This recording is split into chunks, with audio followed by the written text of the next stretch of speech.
This is the Bevo Buckets podcast on the Burnt Orange Sports Network, hosted by Will Iger and Ryan Hopper. Every Tuesday night, we'll be right here on the Burnt Orange Sports Network to talk Texas basketball from around 30 minutes to an hour. We will also be discussing some of the biggest storylines in college basketball. Ryan, we're back. A little 2 week hiatus for us, or less than 2 weeks, because we called Texas's win over Syracuse around 2 weeks ago from the Barclays Center, and you called Texas's win over St. Joe's in that Legends Classic game with Joe Duffy. So it's been a little while, but not too long. And Texas basketball, well, they've been at it. They had a busy week. 3 games, Syracuse, St. Joe's, and Delaware State since we've been back. Ryan, first, how you doing? I'm doing pretty good. I had a great Thanksgiving holiday. As we were talking about, I nearly went to that Kansas Duke game. I wanted to see Cooper Flag in Vegas. I was at my dad's in Vegas, had a wonderful Thanksgiving, but couldn't quite make it. Made it to a Golden Knights hockey game instead. Good consolation. And it's good to see this team that we're covering here will begin to pick up some steam. I'm not saying the wins have been pretty, and we'll get on to the preview this week because they're really going to get tested. The most they're going to get tested before conference play opens up. But man, I'm excited. School's wrapping up.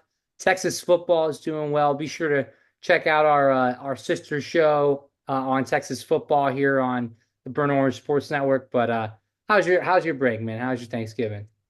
Thanksgiving was good. Nice to be with the fam. Nice to chill. Watch some great college hoops throughout the week, whether from Maui, from Vegas, all over the country. It's great to watch. And fortunately, Texas did not play in any of those marquee tournaments, but that's because they got a tough week ahead of them. So we'll see how they fare this week against two tough opponents. And we'll get to that, but I think we got to look at the not even the week, but the 2 weeks it was, starting in Brooklyn in case you didn't tune in or see any of it. Texas was facing Syracuse in the Legends Classic, effectively an away game with Syracuse's grip on the New York City area in terms of a fan base. Texas would prevail 70-66, but Will, it was really a tale of two halves. I mean, the Horns are up double digits at half, and they just fall apart in the second. And this is not, as we said in our preview, your father's or even your older brother's Syracuse Orange. This is a pretty, for lack of a better term, mid basketball team. I would agree with you, Ryan, but like you said, it felt like it was your grandpa or father's Syracuse basketball team at the environment there in the Barclays Center. I mean, those Syracuse fans were on their feet, I think, the whole second half of the game. That being said, it shouldn't have been as close or nearly as close as it was down the stretch. The Longhorns had trouble defending Letty Lampkin in the paint. The TCU transfers had success against the Longhorns in the past. He really dominated them in the second half. And on top of that, they were thrown off by the zone. They turned the ball over a lot. They couldn't hit shots, and they relied on a lot of their success from the perimeter in the first half, which didn't really carry over the second half. That being said, I thought Trey Johnson got a lot of flack for the way he performed in that second half of the game, but he really closed out the game for the Horns. He may not have been able to hit those jump shots, but he got to the foul line and got foul calls on J.J. Starling, one of Syracuse's probably best player, or arguably their best player. So I Oh, thought down the absolutely. stretch, even though he couldn't score, he played well.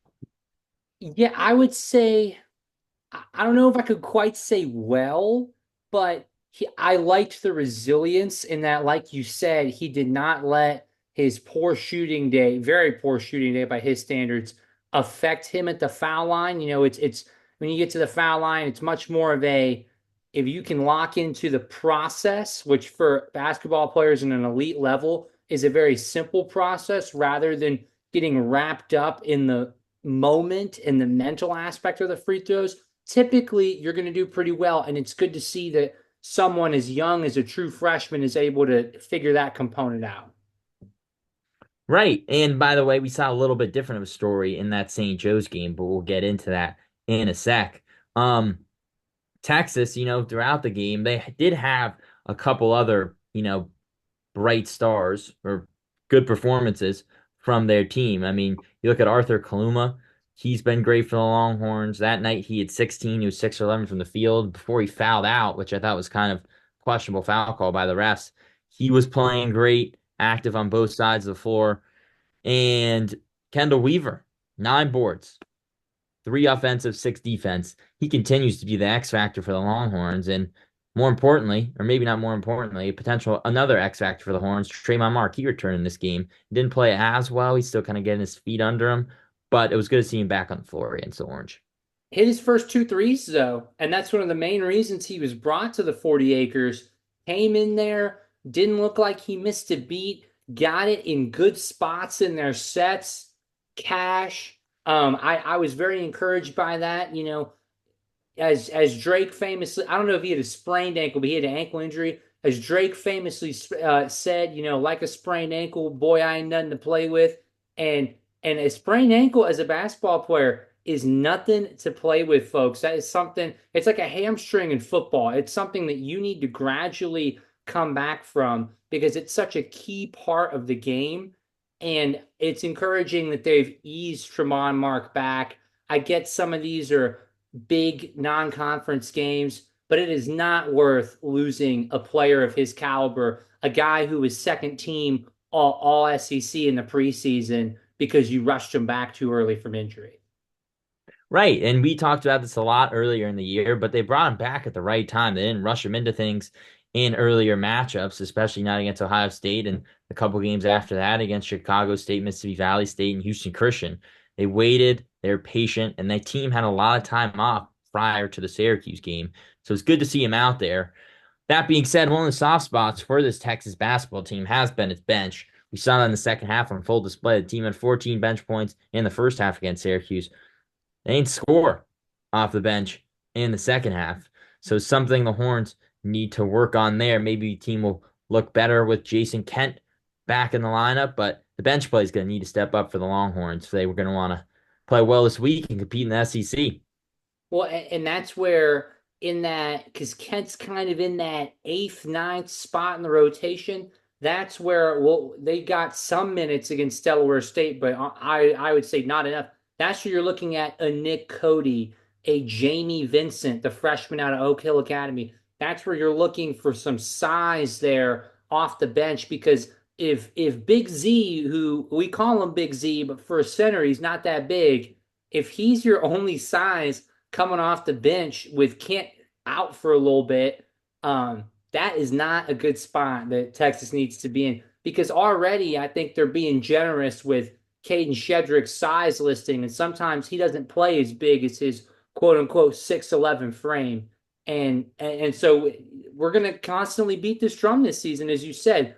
They don't have a lot of size, considering that some will call the SEC the best conference in the country. I'm not sure if I'm willing to go that far, but I think it's indisputably one of the three best conferences. Right. And we saw that against Syracuse. Syracuse they have a big team up front. It's not just Eddie Lampkin.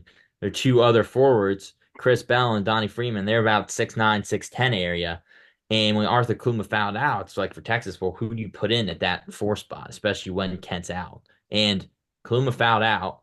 Kane Shedrick somehow had 0 fouls against Eddie Lampkin. I don't know if that's a good thing or, sorry, Kane Shedrick actually had 2 fouls. Excuse me. But I don't know if that's a good thing or a bad thing. Maybe you would have seen or like to see him be a little bit more physical, a little more active defensively, but I guess things all worked out. So Texas team is definitely going to need Kent back in the lineup. Maybe he plays this week and tomorrow against North Carolina State.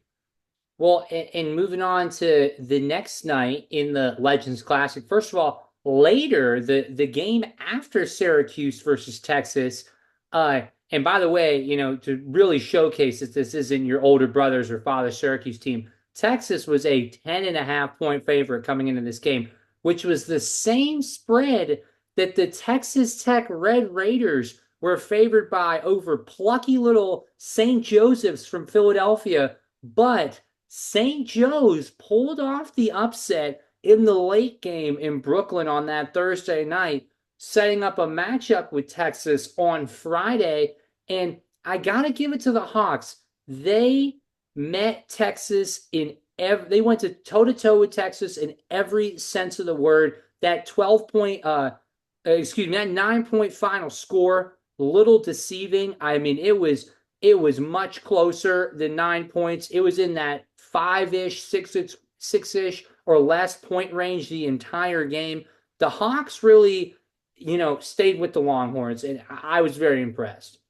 They stay with the Longhorns throughout the whole game. I Yeah, mean, Texas didn't really pull ahead until about 2, 3 minutes left in this one. I mean, in 5 minutes, it was neck and neck, and yeah. something I didn't expect to see. And you can even argue that, in the first half and up to that point, about 5, 6 minutes left, that St. Joe's outplayed the Longhorns. Um, Certainly out hustled at times, which I think is worrying for a defensive coach like Rodney Terry.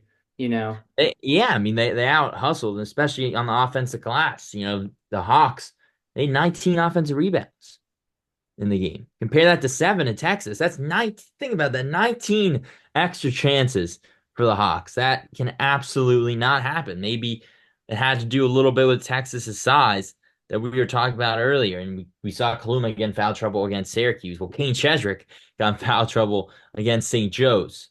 So he certainly did. He had a couple good plays on the offensive end. I will say now, granted, it was easier opportunities that were set up for him by guards on dump downs, but yes, he got in trouble, and I'll tell you why he got in trouble because looking at my prep from the St. Joe's game here, I mean, you had Justice Jogbor, the Nigerian center for the Hawks, doing stuff down low, crashing the boards, 6'10".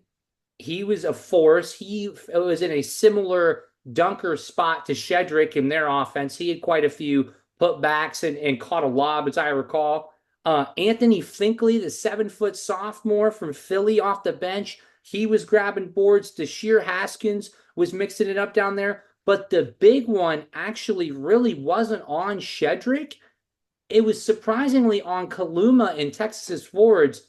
Rashir Fleming grabbed 16, as I recall, 16 rebounds. Excuse me, 20 rebounds, including 8 offensive rebounds. Now, Rashir Fleming, very good player. He was averaging 14 and about 7.5 rebounds per game coming into the game, the 6'9" junior. But I'm telling you, and he poured in 16 points along with that, picked up only one foul, 3 assists, 3 steals, 2 blocks. He killed the Longhorns. Yeah, it could have been a career night, but that's somewhat of a worrying sign heading into conference play in these big games against UConn coming up and NC State when if Rasheer Fleming, no offense, was that good, he wouldn't be playing for it in the A10 at St. Joseph's. you are 100% right. And if you're Texas, your leading rebounder or one of your leading rebounders cannot be your 6'2" guard, shooting guard in Kendall Weaver, who's averaging 6.3 on the year. Now, Kaluma's averaging 7, but the fact that Kendall Weaver's averaging more rebounds than the rest of the team, especially Caden Shedrick, is a little bit concerning for Texas. Now, that being said, in Shedrick's 24 minutes, he's plus 17 on the floor against St. Joe's. So it's clear that he'll make a difference, especially defensively. He had 2 blocks in that game. He's continued to be a force in the paint on the defensive end. But rebounding is definitely a point of concern for Texas. Now, Big Z's usually great in the paint, but I don't know how many minutes you're going to be giving Big Z because of how limited of a factor he is on the offensive side of the floor.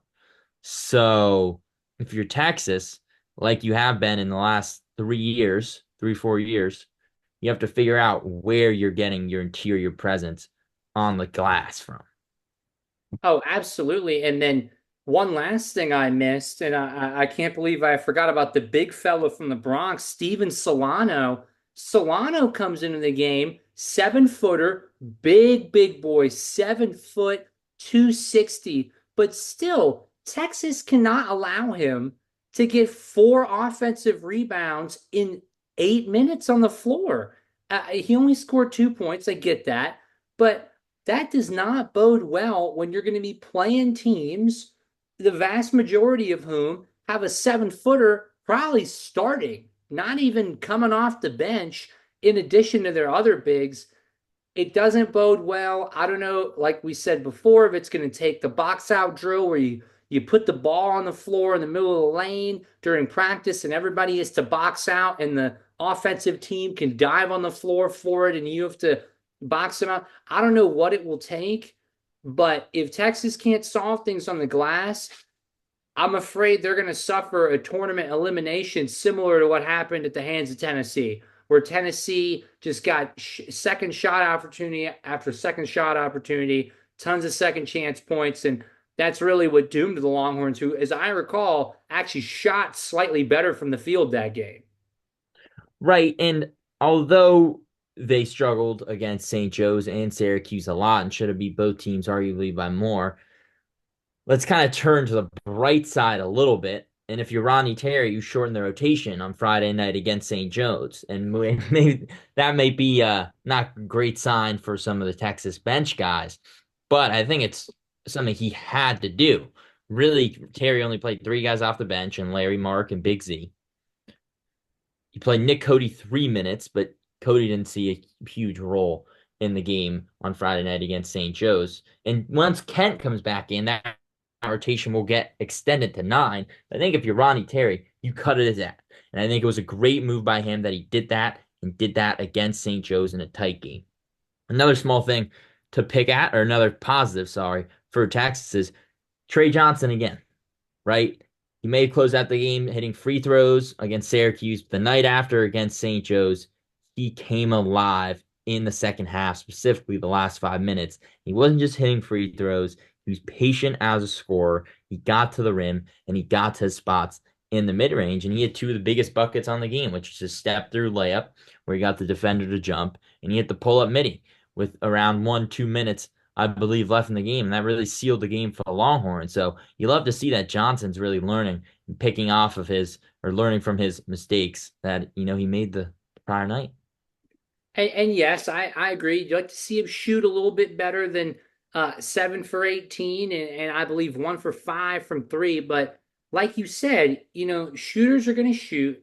Trey Johnson's a shooter. He it clearly, more than almost any freshman I've seen on any team, has the green light in this offense. And perhaps, even though I question his shot selection sometimes, that's not a bad thing. Like you mentioned, that big clutch pull-up jumper with 1:20 left was huge.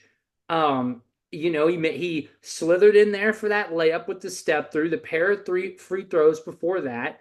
I mean, that's only 6 points, but he got going when you really, really needed him to. I mean, St. Joe's briefly took the lead there with about 5 minutes left, and that was I want to say one of their first leads of the game.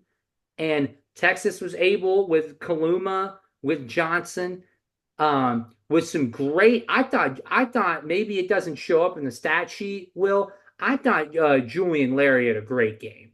I really did. They were trusting, and I think this is an interesting talking point from the game. Larry played as much as Jordan Pope coming off the bench, and they trusted Larry to run the offense more than Jordan Pope. And Jordan Pope is off to a very slow scoring start this year. And I thought that was interesting because certainly Larry with his length is less of a defensive liability, I would say. Less of a defensive liability, and Larry arguably might be better threat offensively, partially because of how well he plays off the basketball. Now, we love Jordan Pope. I think it's still going to take him a while. He's a prolific scorer. That being said, when St. Joe's went to that 1-3-1 the second half, and Texas continues to swing around the perimeter, Larry attacks the paint. He attacks the paint hard, and specifically off the catch. That was key for the Longhorns. We saw Trey Johnson's last mid-range shot. He got the ball off the catch, made a move to his mid-range spot, and hit the jumper. Larry, well, he kind of does the same thing. Once he gets the ball off the catch, he makes a move immediately. He doesn't wait for the defense to get settled. He attacks. And that's what I think the Hornets need to do more of, is they need to do more attacking in the paint. They need to stop settling for threes. I know they're undersized, but Julian Larry's one of their shortest players on the floor, probably their third shortest or smallest player who's going to be in that Texas rotation. And he's been fearless attacking the rim. So And, hopefully we and he see gets them more. into their sets, which is the role of a point guard. And, and Right. now I'd also like to point out, and Joe Duffy and I, another Saint Joe Duffy, shout out Joe Duffy. We were calling the game that Friday night, and it seemed to us, especially in the first half, this began to turn around a little bit in the second half. Neither team could hit the broadside of a barn. I mean, Texas shot 43.6% from the field. St. Joe's stayed in this game with offensive rebounding and defense. The Hawks shot 31.8% from the field and 30.4% from three. I mean, really, with those shooting numbers, they had no right to be in this game, but they really crashed the offensive glass, especially in that first half. They were only down two at half when it could have been a lot more. But I think a positive for Texas is, you know, this St. Joe's backcourt, it may be the best in the A10, one of the best. You got Eric Reynolds, DMV, loud and proud out of Temple Hills, Maryland. He was averaging 17 a game coming into this contest on about 40% shooting, while Xavier Brown, the sophomore out of Philly, was averaging 17 and a half a game on about 34% shooting coming into this game. They combined in this game, Will, for a measly 21 points on 6 for 23 shooting from the field. And that was only because they got a couple of threes to go in. I don't think that was just tired legs of both teams coming off a back to back. I think that was a pretty good defensive game plan by Texas. They threw multiple guys at them, whether it was Mark, Pope, Larry, and I think they did a good job keying in on this backcourt. Yeah, that's a very good point, Hop. And I mean, this Texas defense, I think's been one of the right sides of the team, or at least of the program in recent years under Rodney Terry. Defense has never been an issue, and this year we expected it to fall off a little, and maybe it hasn't. Because Trey Johnson defends, as you said, Julian Larry and Trayvon Mark defend, and if this team can click things together on the defensive end, that could be big time, and especially turning defense into offense, because I think that's what his Texas team's at its best when it's forcing turnovers and playing in transition, playing fast break, and getting buckets off turnovers. I think that's massive for the Horns, and hopefully they can keep doing that moving forward. I mean, I guess St. Joe's only had 13 turnovers on Friday night in Barclays, but scored 12 points off those 13 turnovers. So that's pretty efficient. Absolutely. I mean, these boys, especially when you struggle in the half court, you got to find ways to let the boys go out there and run. Shedrick can move decently for his size. You'd love to see him run the lanes, get it forward to him, lob play, guards push the basketball. That's good when this team at times struggles in a half court offense and at times doesn't run as many offensive sets or visible offensive sets that you and I may like. Yeah. And by the way, Shedrick can move. He's also averaging over 2 blocks on the year, Yes. and which is which is massive for an undersized team. And again, passing lanes, they get deflections, and so this Texas team has been active on the defensive end. Um, Kind of closing out that St. Joe's game, the Texas team won 67 to 58, low scoring affair. Well, this past week they played Delaware State, 90 to 68 win for the Longhorns. Not much here, Hop, for the Horns. Expected win and expected blowout against Delaware State. You have anything specifically from this game that caught your eye? Well, expected blowout, but not to the extent of what happened. Vegas, they call them the wise guys for a reason, had the Longhorns as a 34 and a half point favorite.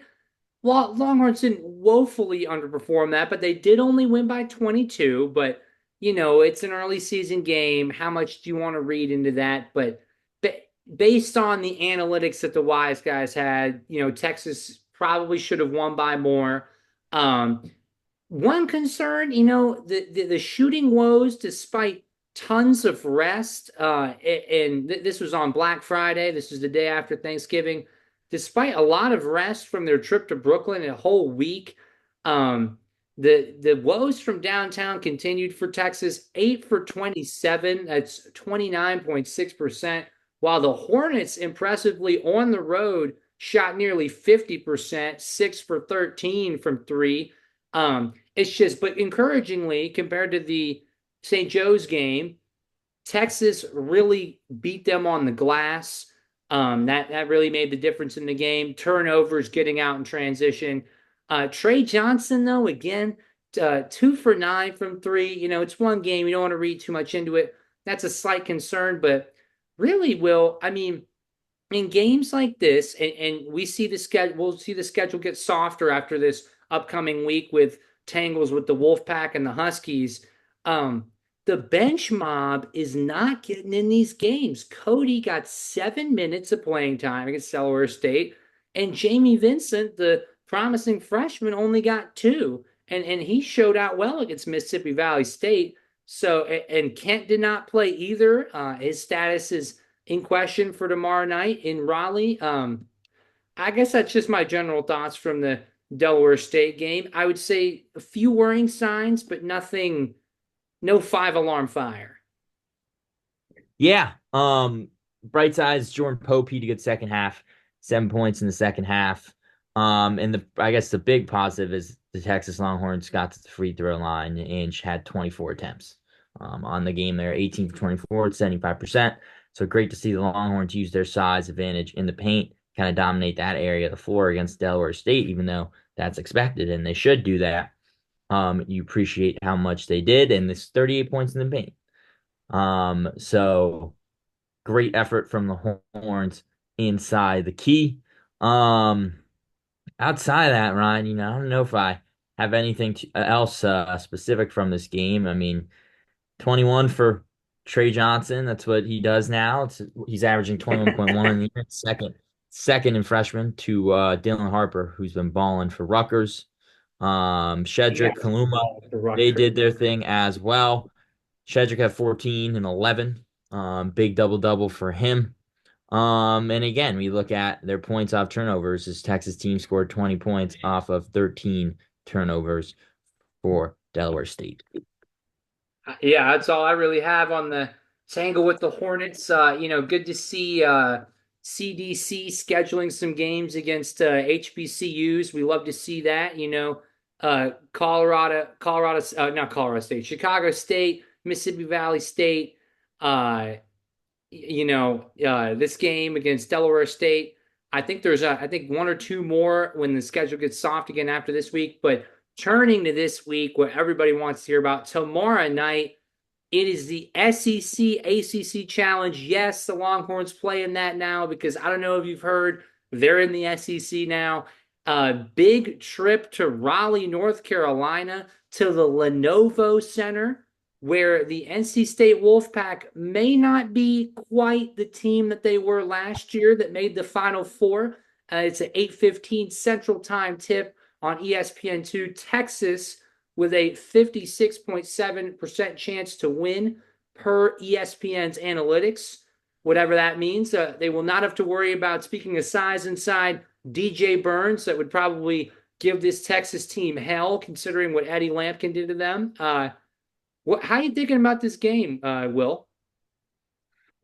Yeah, Hop. I'll be interesting to see what Texas does against North Carolina State. It's their first major road test this year in ACC basketball. Their football may not be great, but their basketball is the real deal, and their home crowds show out. If you're looking at North Carolina State, you got to start with Jaden Taylor. Jaden Taylor's a senior guard. He's a big guard. He's averaging 14 on the year, and he can defend at a high level too. It'll be interesting to see whether they put him on Trey Johnson. I doubt it, but you never know. But Taylor, he's been great all season long. He's experienced. He can defend at a high level, and he's great off ball screens. He loves getting in that mid-range area. And if he gets to the paint, he's great at using his body, slowing down, speeding up, and getting in the paint. Outside of that, you look at Ben Middlebrooks. He's had a great year for NC State. He comes back, obviously, as well as Taylor after their Final Four run last year. So we'll see what those two guys, Middlebrooks and Taylor, bring to the table against the Longhorns. Expect probably Kaluma and either Trey Johnson or Kendall Weaver to be matched up with those two guys. And if Texas can set the tone defensively, that'll lead to their success offensively against NC State. Well, and the reason why I think Texas can go in there and win this game is that one, defense historically across many sports travels, as the adage goes. Two, I would have Kendall Weaver all over Jaden Taylor. He is the Wolfpack's leading scorer at 14 points per game, 3 rebounds per game, 2 assists per game, 2 steals a game, about 45% from the field. Bigger guard. He himself is a good defender. So if he matches up with Kendall Weaver, Texas will take that because Weaver is not much of an offensive threat. So if he's over there with Weaver, that opens up things for the other four guys. Have Kendall Weaver. You see Taylor go to the scorer's table. Obviously, Taylor's going to start, but you see him go to the scorer's table later in the game. RT's got to come on, Kendall. Get Kendall to the scorer's table. Follow him everywhere. He goes to get a glass of water. Follow him. That is what needs to happen. And if that happens, I think Texas should be able to pull it out, especially if they could shoot better than they did, say, in Brooklyn. Which who knows? Always tough crowds in the ACC. Will, as you know, I'm from ACC country. We take our basketball very seriously because most of our football programs, as you said, aren't very good. And just know the reason why Texas fans should be apprehensive, this is a very different NC State team. Since the beginning of the 2022-23 season, the Wolfpack are 32-7. That means they've won 82.1% of their games at home, including a perfect 18-0 against non-conference opponents at the Lenovo Center. It's going to be a tough game, but give me Texas 71-66, a close one. I like that score. I'm gonna go Texas to win this one as well, 77-68. So I'm taking the Horns here. Horns by a little maybe. It's a big score, but we'll see. Texas has another big game though, Ryan, on Sunday against an even better program than North Carolina State. They'll host the UConn Huskies on Sunday, December 8th, I believe at 4 p.m. UConn, they might have had the worst week in college basketball. They picked up 3 straight losses to Memphis, Colorado, and Dayton. You saw Dan Hurley. He got even into some little bit of a controversy after his tech against Memphis, and later this week after he said that UConn will not be playing in those Maui invitation style like tournaments where teams play back to back to back games. See no more, or UConn will Kind see of no agree more with of them the there, association. honestly. I think it's kind of ridiculous that in a non-professional league, you're having college kids play back to back. I get it. You're used to it in AAU. I was there, you were there.